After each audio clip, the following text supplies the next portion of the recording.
Cricket से जुड़ी तमाम खबरें, वर्ल्ड रिकॉर्ड, आईसीसी रैंकिंग और आने वाली सीरीज के शेड्यूल से बाखबर रहने के लिए सब्सक्राइब करें बीओ ऑफिशियल चैनल को और दबाएं बेल के बटन को ताकि आप हमारी लेटेस्ट वीडियो सबसे पहले देख सकें। शुक्रिया।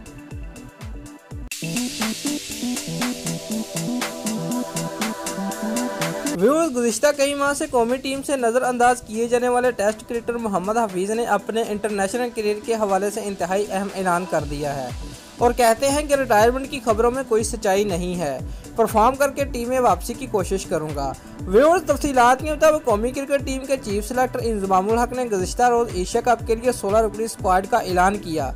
ताहम हैरत अंगेज तौर पर 37 साला मोहम्मद हफीज़ की जगह शान मसूद को स्क्वाड का शामिल किया गया, जिसमें साबिक टी20 कप्तान इंतहाई खफा थे और आज दोपहर 3 बजे प्रेस कॉन्फ्रेंस में अहम इंकशाफ करने वाले थे। ताहम पाकिस्तान क्रिकेट बोर्ड ने साबिक टी20 कप्तान को मना लिया और आला बोर्ड हकाम ने 37 साला ऑलराउंडर को किसी भी किस्म की बयानबाजी से रोक दिया, जबकि उन्हें तहफ़्फ़ुज़ात दूर करने की यकीन दहानी भी कराई गई है।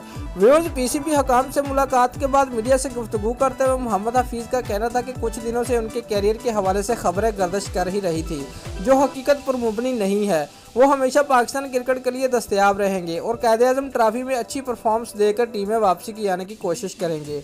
व्यूअर्स, मोहम्मद हफीज़ का मजीद कहना था कि वो चाहते हैं कि जितनी क्रिकेट खेली इज़्ज़त के साथ खेले। याद रहे कि मोहम्मद हफीज़ ने एशिया कप के लिए कौमी टीम से बाहर किए जाने पर बोर्ड सरबराह को शिकायती खत लिखा, जिसमें उनका कहना था कि टीम इंतजामिया और सिलेक्शन कमेटी अच्छी कारकर्दगी के बावजूद जानबूझकर नज़रअंदाज कर रही है।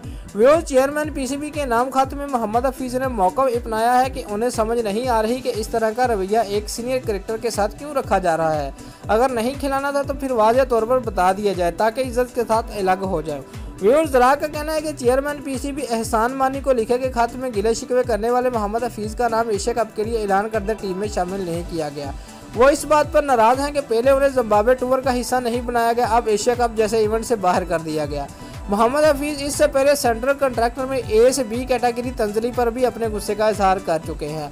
दोस्तों, अगर आपको हमारी ये वीडियो पसंद आई है तो लाइक और कमेंट लाजमी करें और हमारे चैनल को सब्सक्राइब करना मत भूलिए। शुक्रिया।